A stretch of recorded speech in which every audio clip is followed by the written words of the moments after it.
Hey everyone, it is Saturday night. Sixers just completed a 114-110 victory over the Detroit Pistons. Call them the Detroit Pistons, call them the Detroit Pistons. 114-110. Both of your superstars had big games, but more importantly, both of your superstars finished with clutch free throws at the end of the game in the final moments. Ben Simmons, 2 free throws to put them back up for Joel Embiid closes out a 33-14 game. Joel Embiid is quite simply playing at an MVP level. And we've got Austin Krell here. He's at Krell NBA on Twitter. You can follow him. NBA Krell. What's that? NBA Krell. NBA Krell. He's begging for your Venmo, which I do not approve of. But it was overall, it was I would say, a business-like road win in the NBA. We had a lot of people. Thank you to everyone who's rejoining us. A lot of people watched the game with us. We're really expecting a blowout against 3-12, now 3-13 Detroit Pistons. We sort of talked through the entire game. We talked about music. We talked about books. We found out what Austin sings in the shower, which was a surprise. But throughout that, we talked a little bit about how NBA games go and how teams without a lot of star talent will sometimes surprise a more veteran team with a lot of guys that aren't in a scouting report. And that happened tonight. So the Pistons came in with a lot of guys that were a little bit unknown. The finer points of their game weren't as well known. They jumped out to a lead early on. Sixers looked a little sleepy on the second night of a back-to-back after having beaten their number one rival, I would say, in Boston the night before.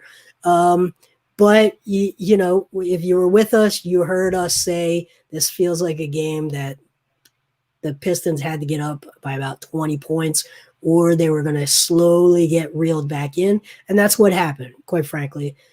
Sixers reeled them back in. Sixers didn't play their best. They certainly didn't. You could argue they had too many turnovers. They weren't dominant in any one area. But Joel Embiid, in the period of time where the game was on the line, he's the guy that just picked this team up, put it on his shoulders, carried them. Austin, what are your takeaways from the game? Well, I think that Pistons team is a lot better than their record says they are. They're 3-13, but I mean, I thought they played they didn't play like your typical like disheveled, you know, very much struggling team. I thought, you know, Joel handled contact really well tonight. Ben was incredibly aggressive, although you want to see that come against opponents that are going to give you more depth defensively on the wing.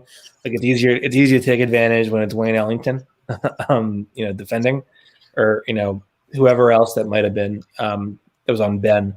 But I generally thought that they kind of played down the night as they usually do, but they snapped out of it before it ended up being a bad night. And they, you know, overall, I thought they played fine. Yeah, I think fine is right. Okay, so what I'm going to do right now is I'm going to share my screen, and you're going to see on a shared window. This is the 76ers post-game press conference. We're going to start with Doc Rivers, who will speak, and I will be muted for this, and you'll hear it through here. I think, Austin, you've got some questions. Let's see in the comments questions you think we should be asking in post-game, and I think Austin's prepped to ask those questions tonight. I don't think I necessarily have any major questions walking out of this game. This is one of those business-like nights for me personally. This is not something where I learned anything new about the team. I think what you see is that they're able to beat teams in a business-like manner. Yeah, Greg, thank you. Appreciate that. This is one of the things about a week and a half ago, as we were doing these watch parties, I thought to myself, could I technically do it? And then the answer is yes, figured out how to technically do it.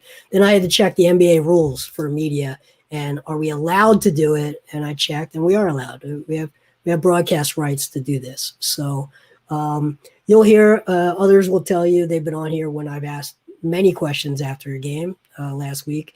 Tonight, I think we're going to hear from Austin. Austin, what I need you to do, though, is to mute yourself in the StreamYard before you unmute in the Zoom. Here we go with Doc Rivers. Questions for Coach?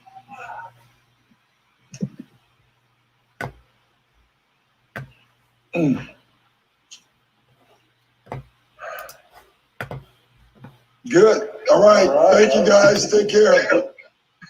Yeah, what the hell? Come on, any questions, guys? Let's start with Lauren Rosen. Go ahead, Lauren. Lauren ruined it. Sorry, I don't know who to help here. Lauren, this could have been a great evening.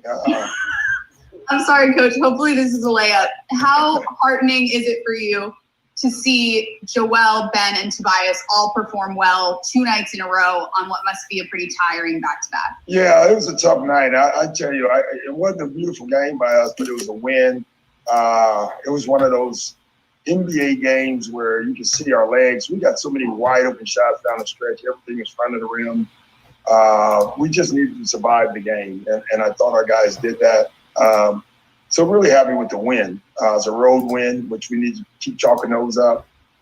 First win in one of those back-to-back series, and it's so important to win that first game when you have those back-to-back games with the same team. So we've done that. So a lot of good things. You told us at the beginning of the season that you were hoping to see Ben get to the line more. So what does it say to you to see him shoot 10 for 12 from there tonight? Yeah, I love it. That's my goal early on. I wanted him 10 a game, which is hard to do. You know, tonight he had 12 and was not worried about going to the line down the stretch of the game. So those are a lot of good signs for us. Thanks, Coach. You can go ahead next. Hey, Doc, so I know you've been consistent that you haven't been worried about Ben scoring and all that, but when you see him have a fourth quarter like last night and then come out today, and obviously that's probably the best first half or half period he's had all season, do you feel like that's like now the ball's rolling in the right direction with him? Yeah, but I was not that concerned by it. Like his floor game has been so good. And also that's what we need from him. Like when he plays the floor game, all the other stuff will happen. But if he just scored and didn't do the floor game, I don't know if that would be good for us either. So we just need him to do both. Pick his spots, you know, and I think he's doing that. He's just getting more and more comfortable. And defensively with him, it seems like you've waited in a lot of instances till the second half to maybe put him on number one option. Is that just like a fatigue thing trying to make he's been awesome. We probably, honestly, I told y'all last night, we waited a little late in the water last night on Brown. But, you know, he got the big steal when we finally did it. We probably waited about 8 minutes too long on that. But tonight again, it's funny going in some of these games, we don't know who is going to get going on the other team. The fact that you have Ben on your team that you can decide, okay, now you go get them is a hell of a luxury. Thanks, Doc. Well, Mark Narducci and then Paul Hudrick. Mark, go ahead. Doc, before the game, you said that you weren't sure which of your Ben, Joel, and Tobias were going to play. When did you know they were going to play? And how about the fact that you got 70 points out of those 3 guys? Yeah, it's funny. Tobias and Ben said there was no issues, so they told me early on.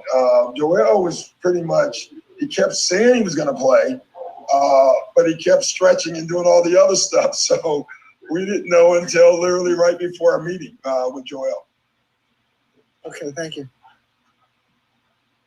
Let's go to Paul next, and then Kai. Paul, go ahead. Hey, Doc. Again, just what we talked about last night. Again, it seemed like that at the end of the third quarter, you got another strong kind of outing from your bench, closing out that quarter. And the bench kind of overall, it seemed like scoring was a little bit tough tonight, but they really seemed to close out that third quarter really well. Yeah, it really hurt us in the first half. Ben gets in foul trouble. Tobias' minutes was extended last night, so we had to take him out. I think we had Ferg at the 4.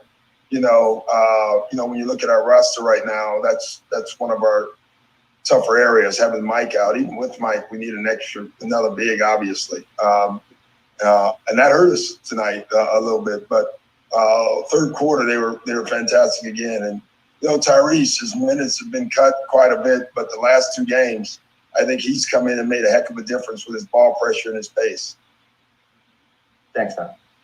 We'll do 3 more. Kai, Keith, and Austin. Go ahead, Kai. Hey, Coach.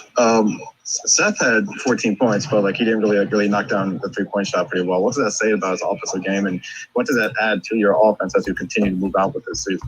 Yeah, it's what we said during camp, and I already knew. I saw him in the playoffs. Seth is so much more than a 3-point shooter. I mean, he's really terrific in pick and rolls and coming off of picks, making plays. And so we know that the fact that he has that cannon makes him even a better pick and roll player because they're so up and alert with him coming off. It opens up other things. Thank you. Next up is Keith, and then the last one goes to Austin. Keith, go ahead. Doc, I noticed that Mike Scott is on this road trip. Is there expectation that he's going to play next game? It's close. Whenever we bring a guy, that means it's game to game. So I don't know the answer, but obviously we brought him on the road trip. We're hoping. Yeah, it seems like early on that their physicality was getting the best of y'all.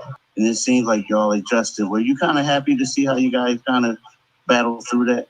Yeah, they were just playing hard early on, honestly. And so, I've always thought the energy gets the calls. And you could see that.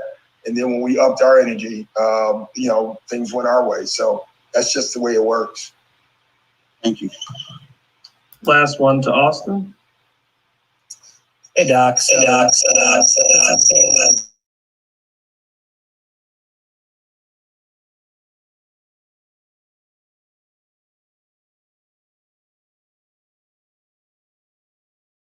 Road this year. Is that just an energy thing, or is that just more this team is better than this Pistons team is better than what their record says? I don't understand the question, honestly. I'm serious. So so is that Pistons team just better than what the record says, or was it just the team came out, had a little bit of a slow first half? Oh, it's we won the game. Listen, these are NBA teams, and both teams played last night. Just because a team's record is bad doesn't mean you're going to win by 30. You win by 1, you take the win. Look at some of the Pistons' losses. A lot of them are close, games. And so that's why it's so dangerous to look at records. But we do have to play better on the road. That's one of our goals, and we need to start doing it.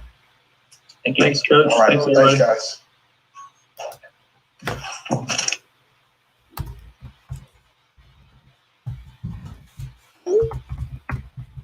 Guys, why don't we give the raise hand thing a try? I'm seeing it's showing up under reactions for me, and it's working.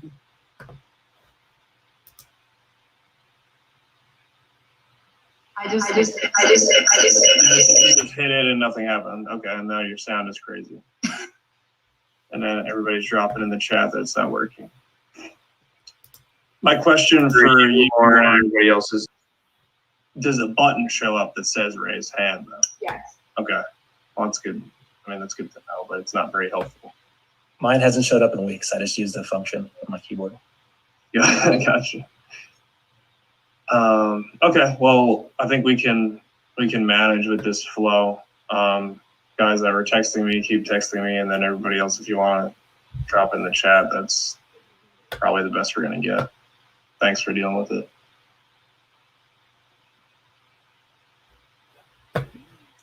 All right, everyone. So you saw us go through what we go through. So it's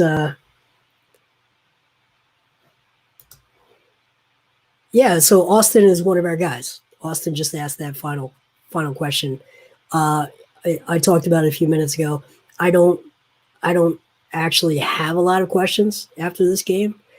For me, there isn't something that jumped out at me. Patrick just texted me. Tobias is on his way, so if you want to drop in the chat if you've got a question for Tobias, just maybe we could do that ahead of time. Yeah. So you guys are hearing us go through the process. I can certainly ask a question. I personally don't have a question. Superhero, I personally don't.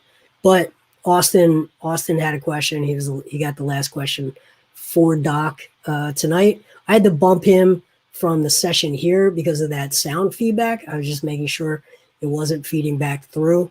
Keith, we'll start with you. He'll be back in here. Tobias is up. Thank you. Yep. I think if you were with us during the watch party, you heard us saying this is an NBA game. Blowouts don't. There's sort of a flow to these games. There's a flow to how these games go. They're the lesser team. Can you guys hear us, T and Patrick? Has a couple of opportunities. Okay, great. Let's go to Tobias. First one's from Keith. What's up, Tobias? How you doing, man? Good. You? I'm well. Hey, Tobias, just talk about Ben. First half he had 16 points down the stretch. He had 3 out of 4 pretty big foul shots for y'all. Say that one more time. Keep. I couldn't hear you. That's it. 16 points in the first half. Down the stretch, he came up big at the foul line for y'all. Let's talk about his play. Ben, right? Yeah, Ben. No, I think tonight just following up on last game in the fourth quarter, the way he was playing, and then came out today with some great energy, got us rolling, especially early on in the first half, and then late in the game, just having that confidence to knock those free throws down in a close game. It's big right now, and we're going to need that confidence from him throughout the whole year and into where we want to go. So, these are the moments that you build it, and he's putting in the work, and he's playing with great energy for us. He's been criticized a lot this season, because of his point totals, things like that. With the trade rumors going on. What have you learned? Have you learned any like resiliency or anything like that from him dealing with all this stuff this year? Well, I mean, criticism is gonna come from anywhere. But I think that's what's bringing us as a unit closer, because we understand everybody is criticized some type of way in any facet. But when we come in that locker room, we look at each other like brothers, like teammates, and we look at the next guy like, how can you help the team win? And are you going to do that every single night for me and for everybody else? So at the end of the day, you can criticize points and whatever, but we know what we expect of him night in, night out, and that's his energy. That's for him to, run a show at the point guard, push the pace, and defensively to be who he is, and that's a first team all defensive player. So, the only true criticism we know as a team that really matters is our record and how we play night in, night out, and that's what we focus on. Thank you, man. Kai Carlin and then D-Lon. Kai, go ahead first. Hey, Tobias. So you were shooting like an astronomically high number right now on catch and shoot 3-pointers. Has that been like an emphasis for you this year? Has that been a change in Doc's offense, or is that just kind of you finding a rhythm?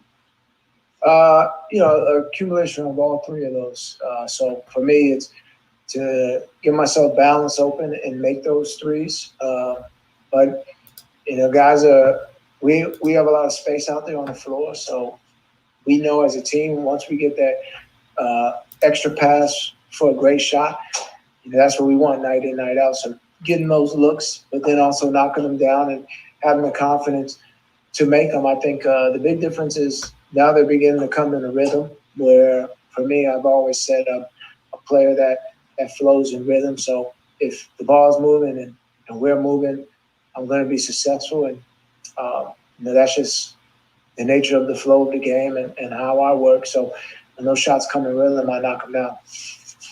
Thanks, Tate. Yep. Go to D. Lynham and then Lauren Rosen. D first. Thanks, Rob.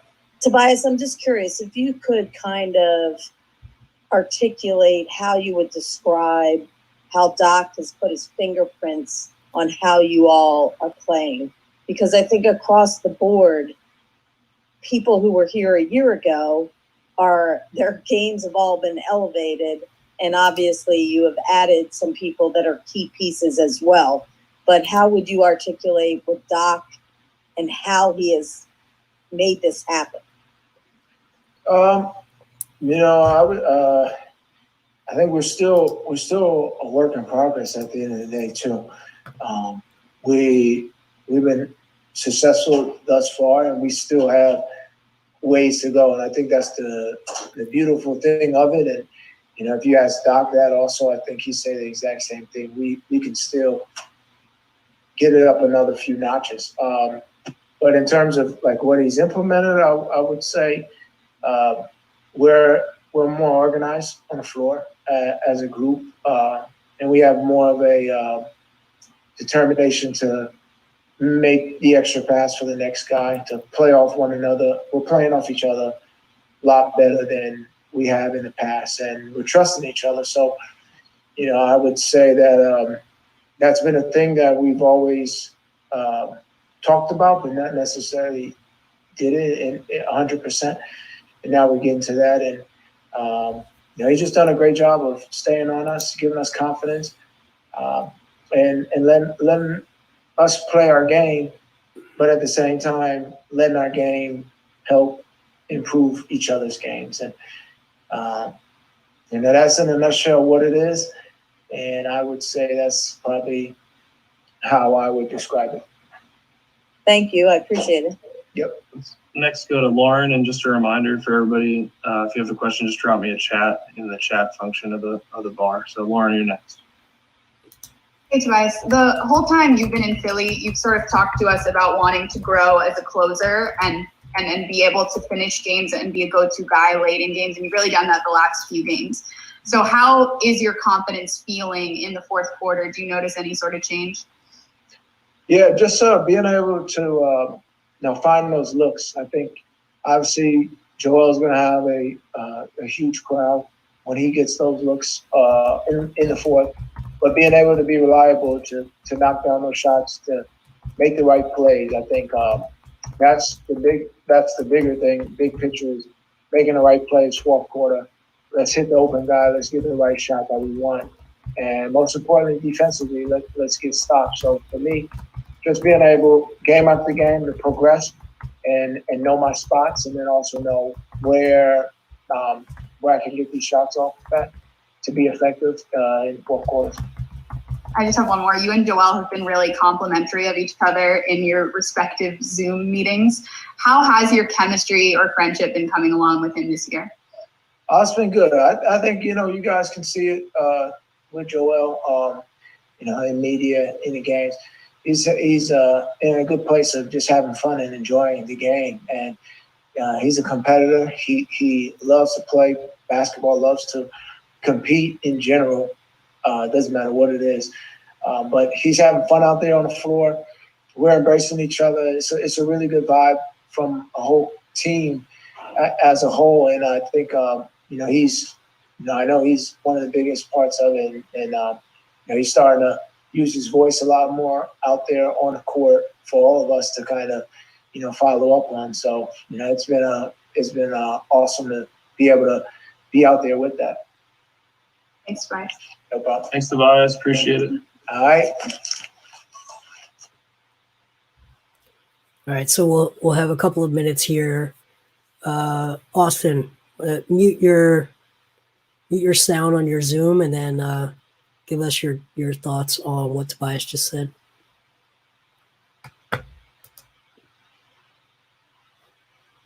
Nope, Austin's not with us. So we got a couple of questions in here. We got some takes on media. I'm not going to weigh in on that. other than I'll say that what we're doing here is a completely different thing than sports talk radio, which is a completely different thing than TV. The money in the media, we should have an entire episode just around the economics of sports and how it's changing. We got a couple of Tiago fans. Miss Tiago, he's great. Love being on post game with Tiago. He's just really good. And I don't know what his plans were tonight, but I did hear earlier that that he was not going to be able to make it. So sure he's got good stuff going on. I got a question here about Dwight's turnovers and fouls. So I think one of the good things about Dwight is he doesn't have to be a starter and play starters minutes. I think it allows him to be a little more aggressive, both on the boards and defensively. I think you can live with it. What he's got to learn, I think, is to turn it on, turn it off. For those nights where Joel sits, I think you need there are going to be some nights you need to get 30 minutes of clean play out of Dwight, and I don't know that he's got that on-off switch right now in his mindset. The turnovers are real simple. I mean, Dwight needs to catch the ball high and finish high, not bring the ball down, certainly not dribble. You don't want him dribbling the basketball.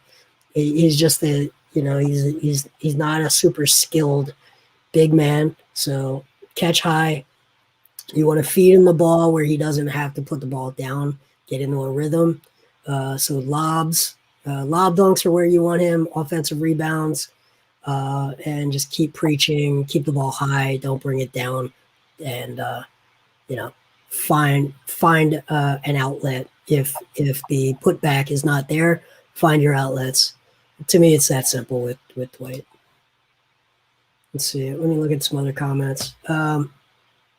Yeah, so give us your comments. We got a couple minutes here. We're probably going to be like, my guess is we're going to hear from Ben, and then Joel probably last. Joel's typically the last one out of the shower after a game. So we probably got a few minutes here. Those guys tend to take a little bit longer.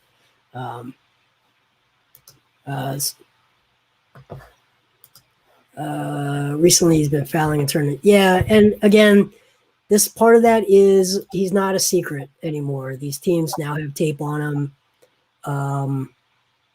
They've got film. Just we were talking about all game about the Pistons, and I think Doc talked about this a little bit. The teams are adapting. They know how to exploit it.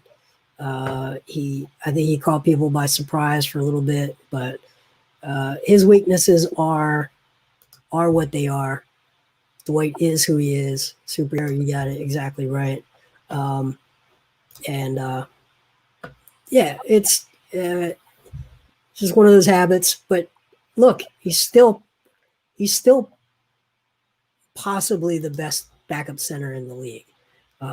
What you want out of a backup center is to dominate the glass, to set good picks, to basically play good defense, and he does those things. So, Austin, thoughts? I'll chime back in here. Sorry, I've been dealing with some tech issues on top of Doc owning me.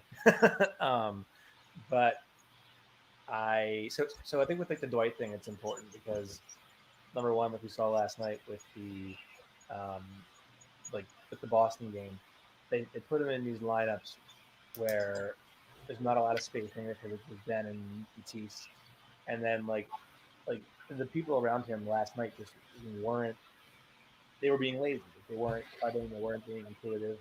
They weren't going to retrieve the ball. Like Dwight should never be dribbling the basketball with the strong side up defender right there to cut him off. That shouldn't happen. And he did that. He had to do it last night. Turned it over 4 times in rapid succession. Like everything. Yep.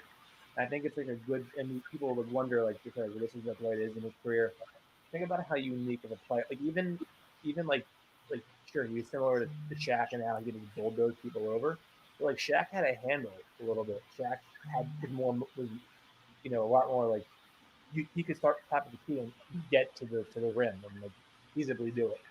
Dwight has always been a very vertical athlete, been a very aggressive, able to go up and dunker kind of player, and that really worked when he was in his prime. And that was like the whole,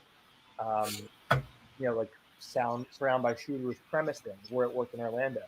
And so the fact that Hey, Austin, yeah, you're super low. You gotta turn your mic up. Nobody can hear you. I can hear you, but you are very low. can you hear me now? It's about the same. Let's just go to some comments. Ben starting a little slowly last year. I don't think that's. It shouldn't be. Usually see that kind of thing with shooters who need time. I think JJ is a bit of a slow starter.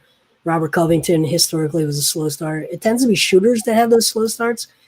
Full court, sort of downhill guys tend to start pretty fast.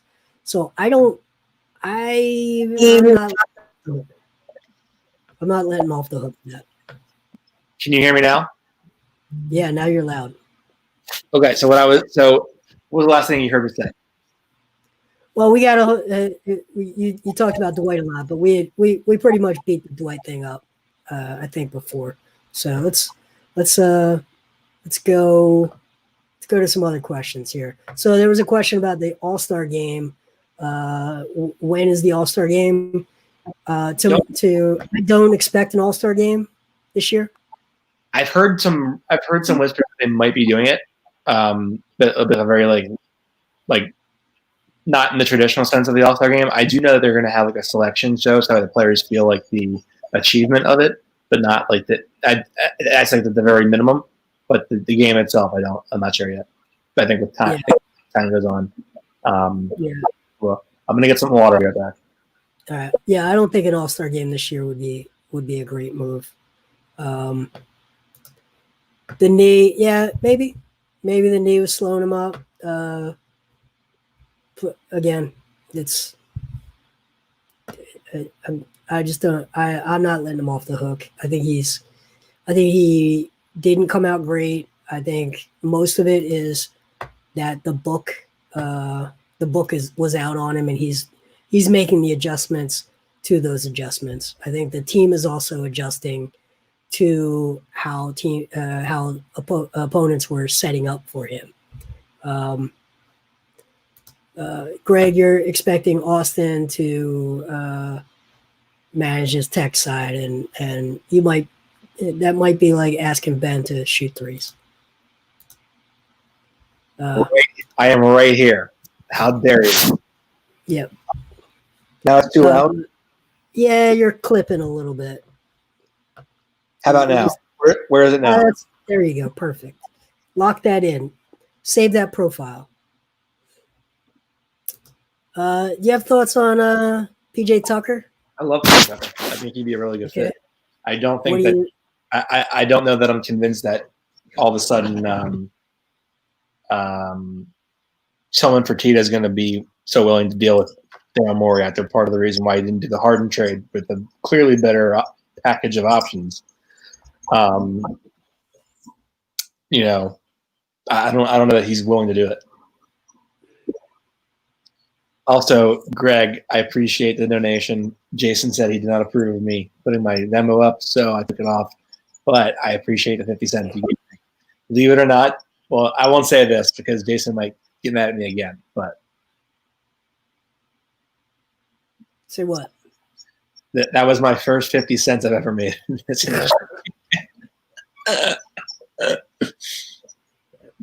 Progress. Progress. Okay, so PJ Tucker. People are in love with PJ Tucker. I like him. I think he would bring a toughness to this team that I don't know that they need, but I think that they could. I think he could always benefit from more toughness.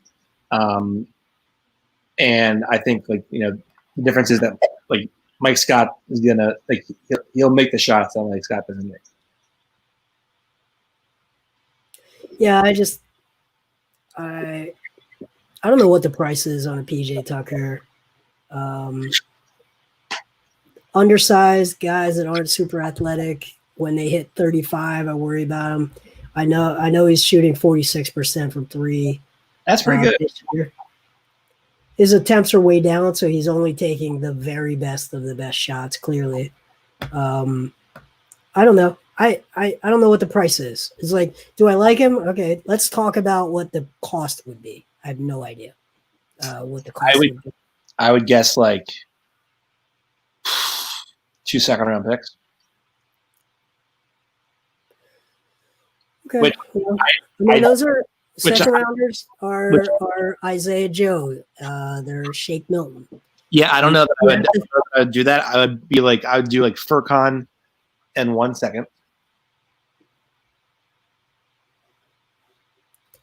Grizzlies moving Brandon Clark. Zero. They love Brandon Clark. Well, there you go. I mean, if you're getting like Bradley Beal back, I'm sure they would make the move. But I mean, like they're not gonna do it for like a couple of seconds and like your nicest shiny nugget. Will, I think you make a good point here. 12-5, top of the East. Talking about trades. Look, we're always going to talk about trades. I think there's a player perspective in how this works. There's a coaching perspective, schematic, how this works, how the team fits, and then there's a front office side. We try to look at it from all of the different angles. So there's always going to be trade discussions. In my view, they need another guy that can really torture teams running off screens as a running off the screen, catch and shoot, quick action, or in DHOs. A second player to do that when they have two guys that are really weaving through, then you have you now can beat teams in so many different ways. You think about yourself very dangerously. You're just a very dangerous team to go very deep. Seth being out for 2 weeks showed you what happens when you don't have any of those players. So I think Markey just said it. Ideally, what you have really is a backup power forward who can shoot 40% from three.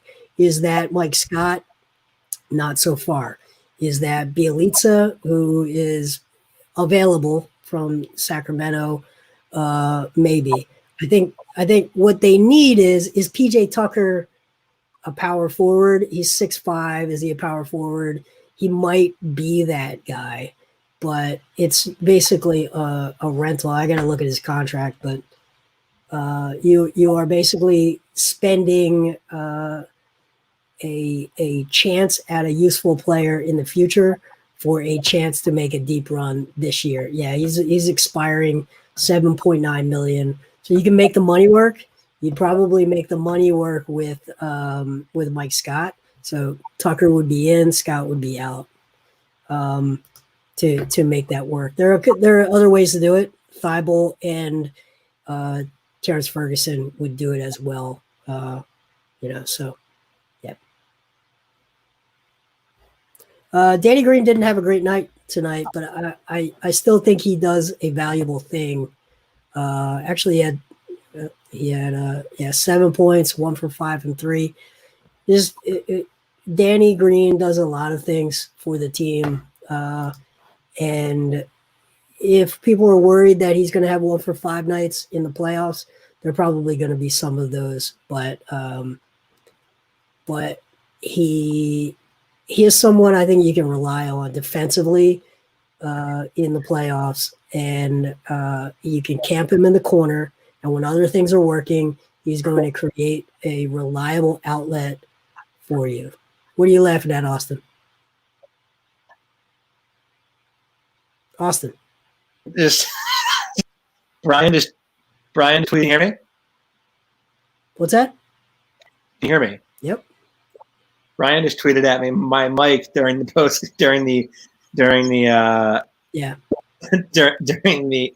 conference made his dog shit on the floor. Well, But you weren't the only one that had that problem. So that was probably on the other end. That was a feedback that was probably happening on the other end. I had to bump you from the session because of that. I thought it was you, and then, yeah. So we still got 122 people hanging out. Normally post games don't go this long, but since we've added these media availabilities into it, we appreciate everyone hanging out for this. Normally we do these in like 20, 25 minutes, but we still got to bring you Ben Simmons. We've still got to bring you Joel Embiid. We assume both of them are talking tonight. Most likely tomorrow is going to be an off day for the team, no practice, and they'll play again on Monday. That's my expectation. So here's a superhero. My ideal lineup is Maxey, Curry, Simmons, Harrison, Embiid. I think Maxey has to get stronger. Maxey plays a certain way. He's a rookie. We should be satisfied as a rookie to play the way he plays. I think there's a nuance to how Danny Green fits into this offense that people need to realize. Maxey is going to be mostly an above the break downhill player, whereas Danny Green is going to be a floor spacer from the corners in the base offense. And that is something that creates open driving lanes for Ben Simmons and Tobias Harris. Maxey is not going to create driving lanes for Harris and Simmons. So I think for this year, Maxey is better served coming off the bench, being that offensive spark, getting downhill, playing in exactly the way he's comfortable playing. So for this year, that's not to say he doesn't grow into that role, but for this year, I think you keep it very simple for him, let him play his game. So that's my take on that.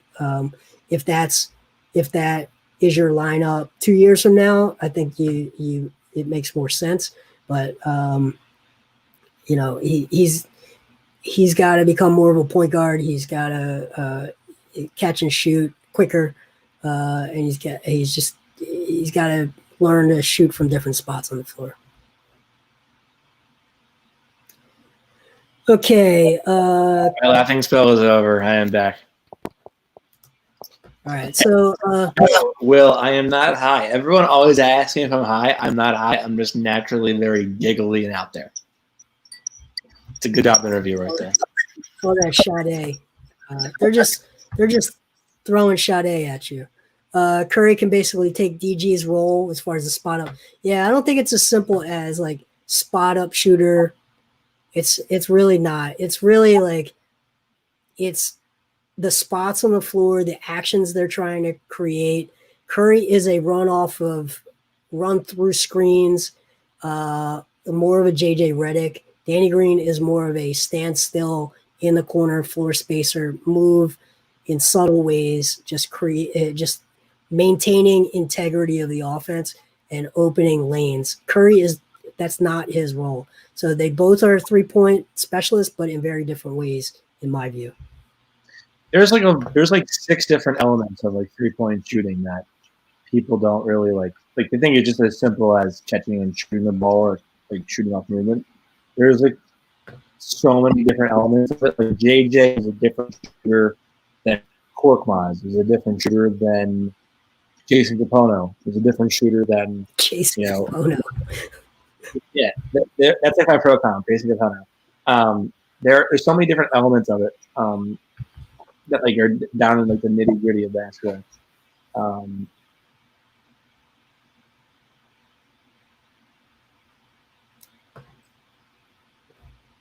That's my spiel.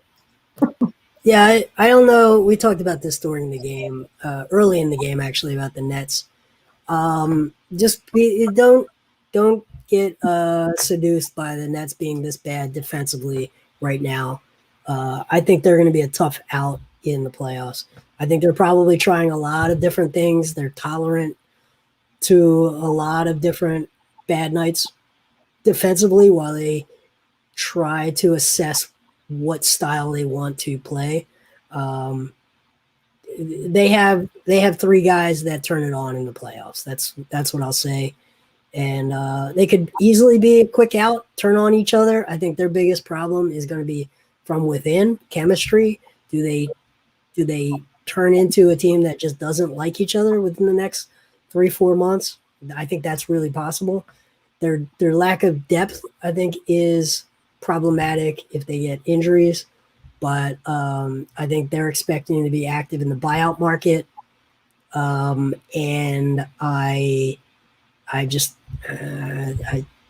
think they're being patient and not too worried. The Cleveland Cavaliers did this a couple of years ago. They weren't that worried about their regular season. They knew when they got into the playoffs, in a 7-game series, they were going to be able to match up, lock in, and shut people down, and they did.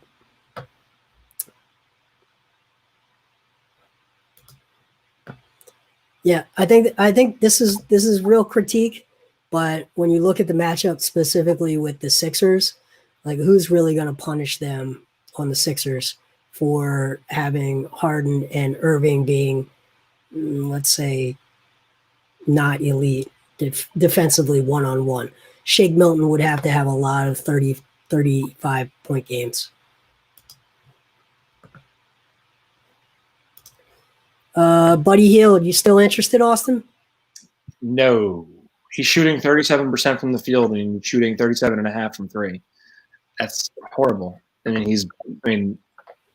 horrible, but it's not desirable. Either means he's only taking the great shots. All right, nerd. You can do it that way if you want.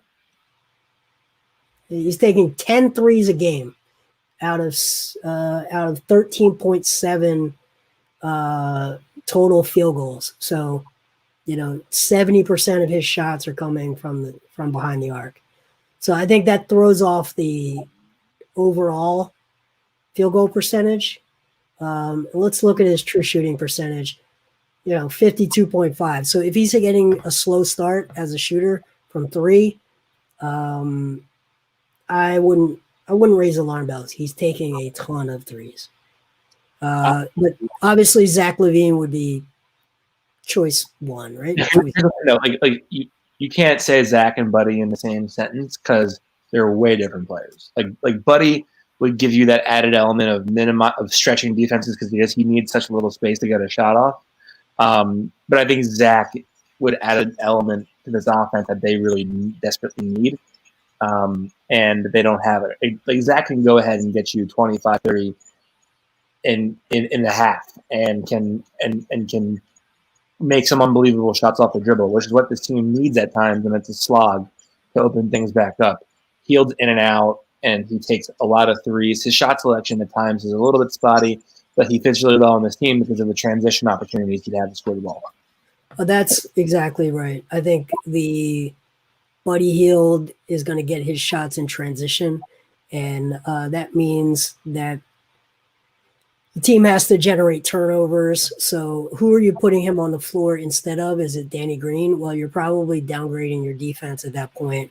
So you might generate less turnovers, which generates less transition opportunities, which gives him – he's not going to get 10 shots from three a game here, he's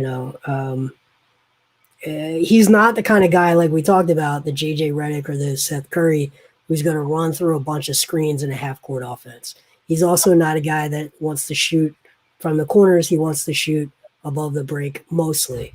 I might be wrong on that. I have to look at his shot chart from this year, but I believe he is not a big corner three guy. Buddy Hield. Zach LaVine is. They've run some really, really interesting sets for him at a timeout from the corner. So I think it tends to be a hot spot for him. But I think a lot of his has come on the wings and transition. I also think they're putting Tyrese Halliburton in the corner a lot because he's really effective in the corner. And also able to. So historically, 17% of his three-pointers come from the corner, but he shoots 50% from the corners. This year, only 12% of his threes come from the corners. So that's what that says. 73% of his total shots are from 3 this year, but only 12% are from the corners. So he's more of an above the break guy. He's more of a, if you want to relate it to what the Sixers have had in the past, he takes more of the Robert Covington shots than the JJ Redick shots. If we're just going to compare, bombers to each other. And those guys took just very different types of shots off of very different action. Covington's like a parking lot shooter, whereas Redick's like a stretcher defense, full gravity shooter. So there's like a world of difference there. And Buddy can shoot. Keith is right. Buddy can shoot the lights out. He's not a killer. Like a shooter is not going to be somebody that is a spot up shooter. Typically, isn't going to be a killer. A killer is going to be somebody that can make numerous types of plays for you down the stretch of games and score at 3 different levels. Buddy Hield really is that guy. Yep. Superhero. Too much focus on the systematic approach to it. Talent wins. I agree at the top, but I do think once you get your top 3 guys, everyone else needs a specific role. So,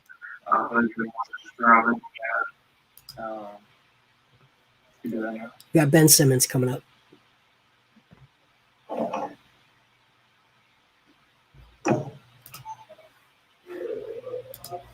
what's up, guys?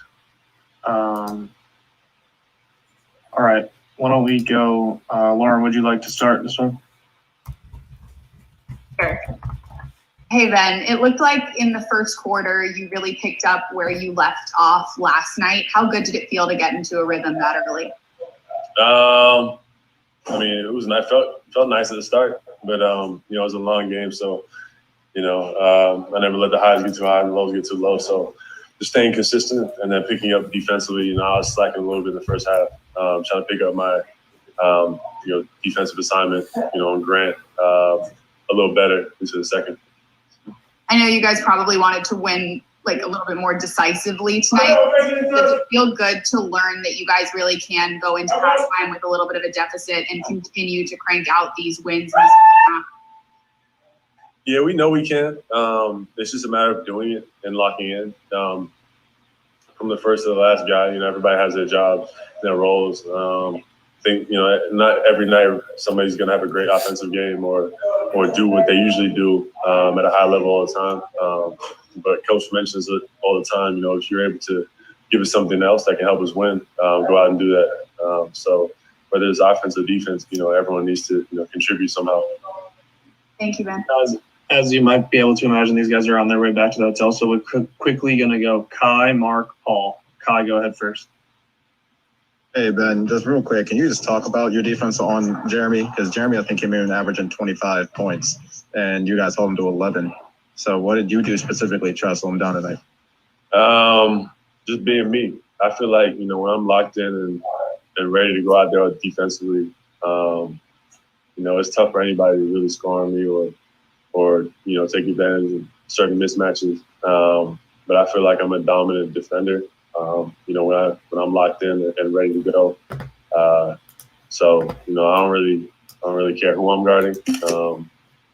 I just love the challenge of holding guys to less to whatever they average, whatever he's averaging, and just doing my part. Because I know if I do that and Matisse is out there doing his thing and Joel defensively doing his thing, it's hard to score. If we get stops, that leads to easy bucket. Thank you, Ben. We'll go Mark, and then last one to Paul. Mark, go ahead. And it seems like a kind of game where last year maybe this team wouldn't have won. You had a lot going against you. Do you look at this as sort of like, even forget about Detroit's record, maybe this is a character win? You guys were a little banged up playing second game for back-to-back. I can't speak on last year because I feel like we did win, right? But overall, it's a new season. Guys mature, guys get better. I think we're just trying to find our identity and defensively, it starts there. So if we're able to get stops, that's going to lead to easy buckets. And then offensively, we know what works for us. We know where to go. Especially tonight, I think we ran the offensive side well. We got to second sides. We were able to find open shots. And Joe did his thing down low. Last one goes to Paul.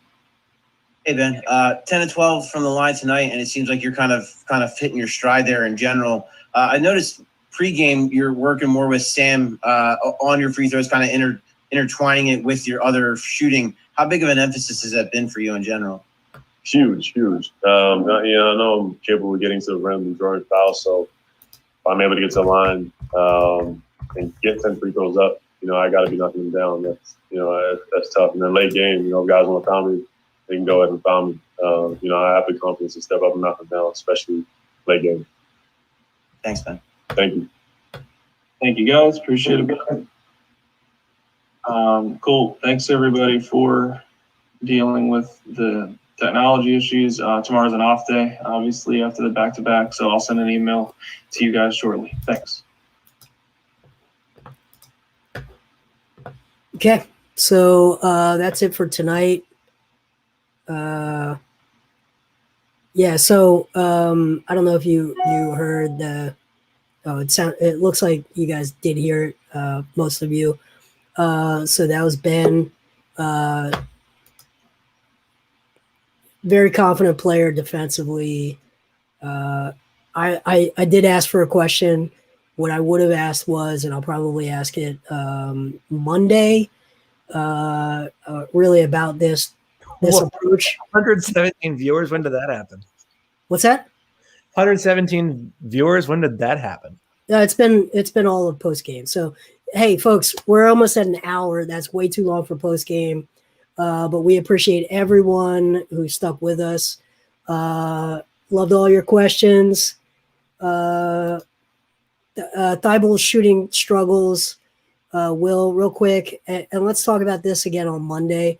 I like Thibault's form, but he's got really long arms, and he is just going to be a guy that's going to be streaky from three. There's a lot to unwind in his motion, but I don't see any major flaws with his form.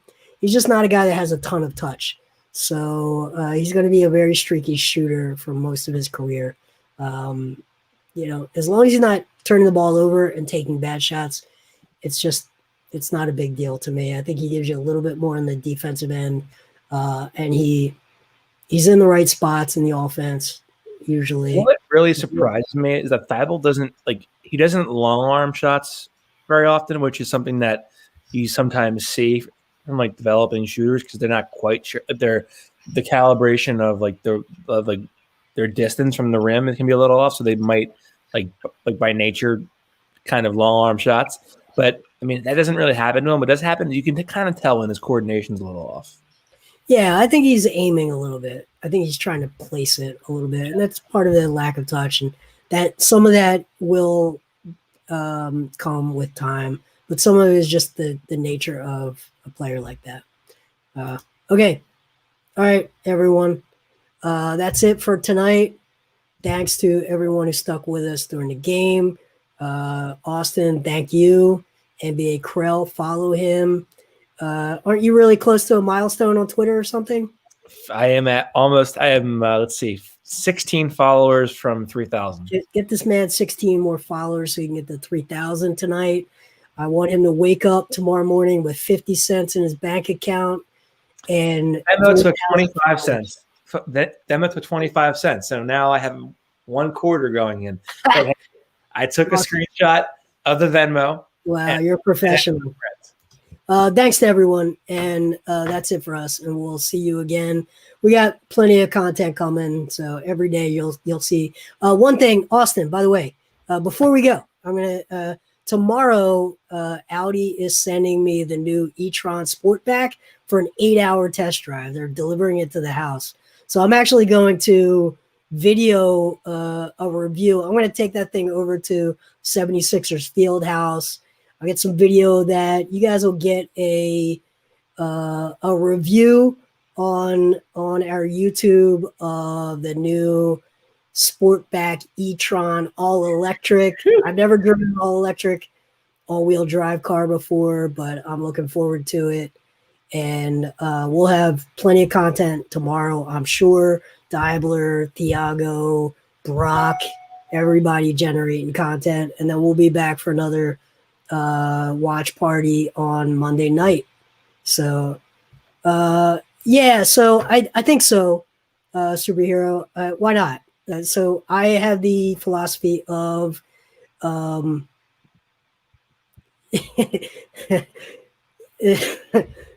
he drives like a Prius, right? So yeah, Larry David on Curb, he drives a Prius. So I'm going to put it up here because I'm a big believer in try everything, stick with what works. So we have music stuff, we have movie stuff, comic books, we have Dungeons and Dragons, we have sports, obviously.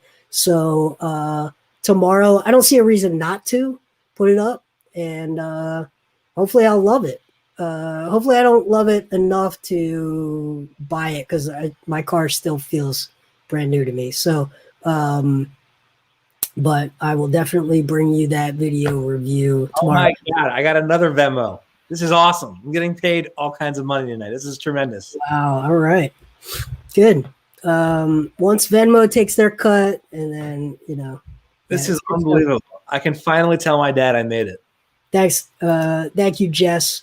Thank you, Marky. Thank you, Greg. Glad to see you virtually. Everybody else that joined us, thank you. That's enough for tonight. Good night. We'll see you soon.